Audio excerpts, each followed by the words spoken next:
자, 강의 시작하도록 하겠습니다. 자, 이제 높임법에 대한 얘기인데요. 우선 이제 중세국어의 높임법을 하기 이전에 현대국어의 높임법에 대해서 잠깐 알아보도록 하겠습니다. 현대국어의 높임법은 이제 세 가지가 있어요. 첫 번째, 주체 높임법이 있습니다. 주체 높임법. 두 번째, 객체 높임법이 있고요. 세 번째, 상대 높임법이 있습니다. 상대 높임법. 이게 현대국어의 높임법 세 가지입니다. 자, 주체는 말 그대로 문장의 주체, 주어를 높이는 겁니다. 자, 한번 써볼게요. 아버지께서 집에 가셨습니다. 라고 할 수 있겠죠. 자, 그러면 이게 주체 높임법인데 뭘 통해 알 수 있느냐? 두 개를 통해 알 수 있어요. 자, 바로 이겁니다. 깨서. 그 다음에 하나가 시예요. 시. 자, 시인데 시가 어딨냐? 요거 한번 보겠습니다. 가셨습니다. 요걸 쪼개보겠습니다. 한번 쪼개보세요.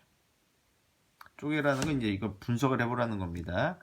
자, 해보니까 가, 시, 슴, 니 다 이런 식으로 쪼개볼 수 있어요.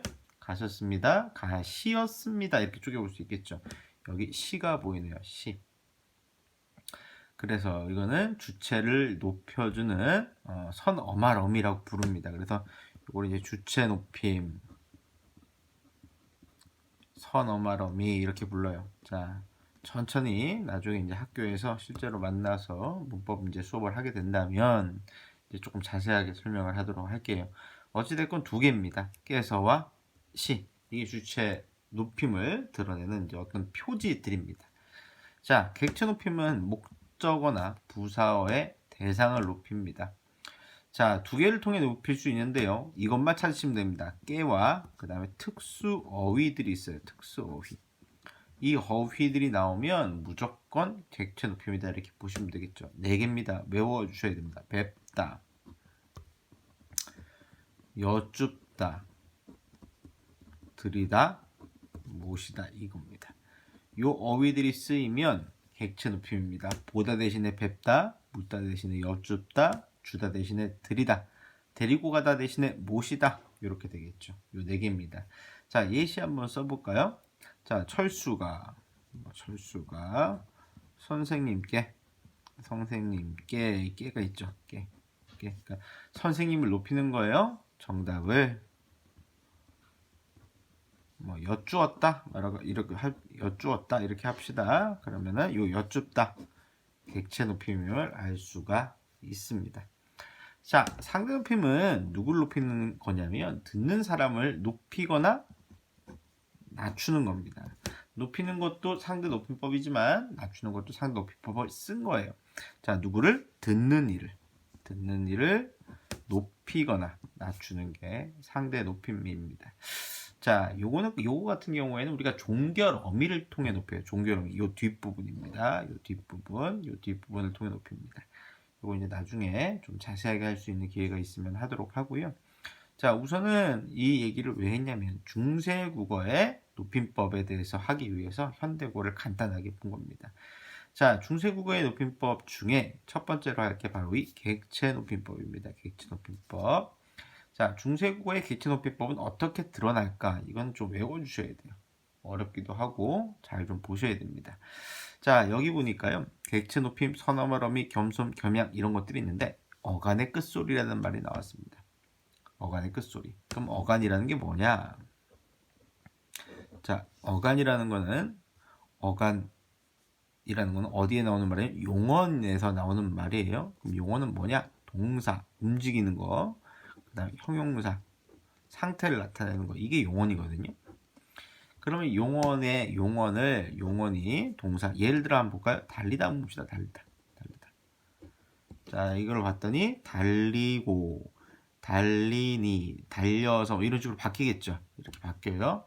그럼 이 앞에 있는 부분이 있죠. 이걸 어간이라고 불러요. 그럼 뒤에는 뭐라고 부를까요? 이 뒤에는 어미라고 불러요.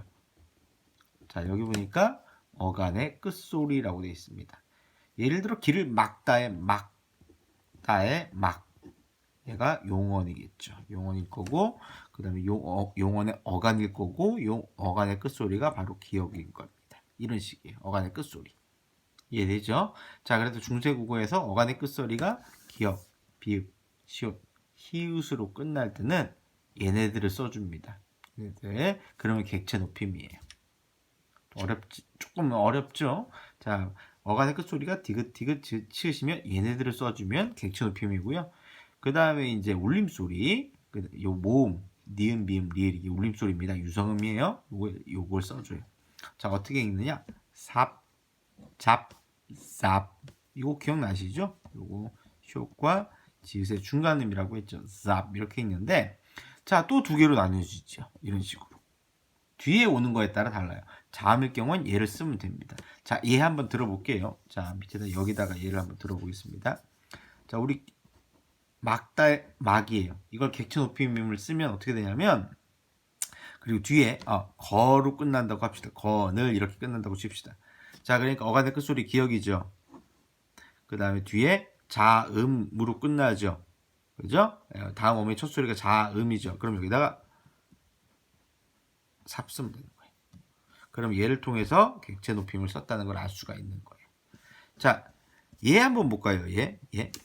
자, 만약에 예를 들어 얻다의 얻입니다. 디귿으로 끝났죠. 디귿.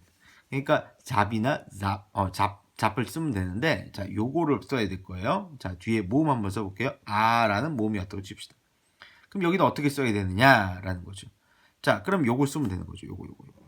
요걸 쓰면 돼요. 요걸 쓰면 되면 요렇게 쓰면 되겠죠. 요렇게 순경 비읍 요렇게 쓰면 될 겁니다. 근데 이렇게 표기가 되어 있지 않아요. 어디서 끊으셔야 되냐면 요렇게 끊으셔야 됩니다. 요렇게. 그럼 어떻게 되느냐? 요렇게 될 겁니다. 자, 요런 식으로 요렇게 되겠죠. 요거를 쪼개서 요렇게 쪼개 놓은 거예요. 자, 여기 보세요. 어짜봐 요런 식으로 보이겠죠. 요런 식으로 보일 겁니다. 그런 식으로 찾아보시면 돼요. 그런 식으로. 아시겠죠? 조금 어렵긴 합니다. 자, 요게 바로 중세국어의 객체 높임입니다. 객체 높임. 얘도 하나 볼까요? 뒤에가 유성음, 모음이나 니은이나 미음이나 리을, 얘 유성음이에요. 자, 그럼 어떻게 돼요? 보다의 모음이네요. 그죠? 그러면 삽을 쓰면 돼요. 근데 뒤에가 개라는 자음이 나왔어요. 그럼 뭐를 써라? 바로 이렇게 쓰면 됩니다. 얘만, 그러니까 얘만 쪼개는 겁니다. 얘만 쪼개는 거예요. 알겠죠? 자, 열심히 하셔야 됩니다. 자, 그 다음에 그러면 이제 중세국어의 객체 높임은 했고, 중세국어의 주체 높임은 어떻게 보느냐? 자, 두 개만 보세요. 자, 아까 얘기했죠. 현대국어의 그 주체 높임은 깨서와 시입니다. 주체 높임은 이렇게 외워주시면 돼요. 시와 샤. 요거가 이제 좀 독특하게 더 있었다는 거죠. 모음어미 앞에 샤를 썼다는 거. 뭐 크게 중요하진 않지만 믿으셨다, 가샤대, 가샴 이런 식으로. 자, 이런 예들이 있다는 것만 아시면 돼요. 이게 쓰이면 주체 높임입니다. 이렇게 아시면 됩니다. 자, 그 다음에 현대 국어의 의문문은 뭐 세 가지 정도가 있어요. 판정, 뭐 설명, 뭐 수사 이 정도가 있는데 중세 국어의 의문문은 독특합니다. 이거 아셔야 돼요. 자, 한번 보겠습니다.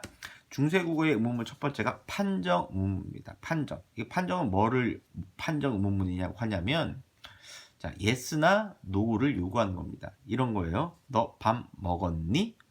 먹었어. 판정이에요.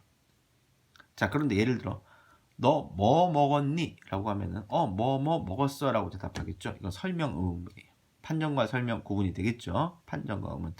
그런데 중세국어의 판정 의문과 설명 의문은 종결 어미가 달라요. 종결 어미가. 자, 그래서 그거를 좀 외워 두셔야 돼요. 어떻게 외우느냐? 이렇게 외웁시다. 판정 의문은 가, 니어 뭐 이런 식으로 외우시면 돼요. 가니어, 니어 뭐 이런 식으로 외우시면 돼요. 끝에가 가나, 고나, 니어나, 노나, 여나 요로 끝나요. 자, 예를 들어 볼까요? 자, 여기 있네요. 한번 써볼게요. 이 딸이에요. 딸이 너희 종가. 자, 해석하면 이렇게 됩니다. 이 딸이 너희의 종이냐? 이렇게 해석이 돼요. 자, 그러면은 너희의 종이냐 물었을 때 어떻게 대답하면 돼요? 종이다, 아니다 대답하면 되겠죠. 이게 판정 의문문입니다. 끝에가 어떻게 끝나요? 가로 끝나네요. 가고, 연요, 여요 이렇게 끝나요. 이해되죠? 자, 그리고 여기에서는 의문사가 드러나지 않아요. 판정에서는. 의문사 언제, 어디서, 무엇을, 어떻게, 왜 이런 것들이에요. 이런 것들이 드러나지가 않습니다. 판정 의문문은 그렇게 하시면 되겠죠. 자, 그 다음에 중세국어의 설명 의문문입니다. 자, 설명 의문문 같은 경우에는 의문사가 있어요. 의문사가 언제, 어디서, 뭐 어떻게 이런 것들이 있다는 거죠. 그 다음에 어떻게 끝나? 고, 뇨로 끝나요. 고, 뇨. 고, 뇨로 끝납니다. 자, 한번 이거 볼까요? 언론, 어떤 약이 무스것 고로 끝나죠. 고로. 의문사가 있는 경우도 있고 없는 경우도 있어요. 자, 이제 어디 있는 뇨로 끝나죠. 자, 그래서 이게 설명 의문입니다. 고 뇨로 끝나면 설명 의문이라고 보시면 돼요. 자, 어디 나와 있죠. 자, 그 다음에 독특한 게 얘입니다. 얘. 중세국어에는 판정이나 설명 이외에 2인칭 의문문이 따로 있었어요. 2인칭 의문문 좀 독특한데 얘는 이렇게 보시면 돼요. 2인칭 주어가 너 이렇게 되겠죠. 너. 자, 얘로 너가 뭐 이렇게 되겠죠. 너가 되면 끝에가 뭐로 끝나냐면 니은 다로 끝나면 돼요. 니은 다. 예를 들어 그럼 의문문이에요. 예를 들어 이런 거예요. 너 밥 먹는다. 이런 뜻이에요. 너 밥 먹니? 이런 뜻입니다. 너 모르던다. 너 몰랐니? 뭐 이런 뜻입니다.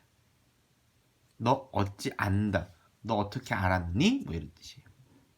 자, 이래서 현대국어의 높임법, 그 다음에 중세국어의 높임법, 현대국어의 의문문, 중세국어의 의문문 간단하게 살펴보았습니다.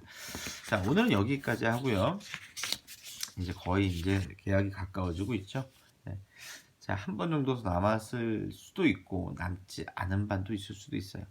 그래서 이제 다음 시간까지 하고 거의 이제 그 온라인 수업은 마무리가 되는 것 같고 별다른 일이 없다면 그 다음에 이제 만날 수 있을 것 같습니다. 자, 건강하게 잘 지내시고 빠른 시일 내에 만났으면 좋겠습니다. 자, 이상 수업을 마치겠습니다.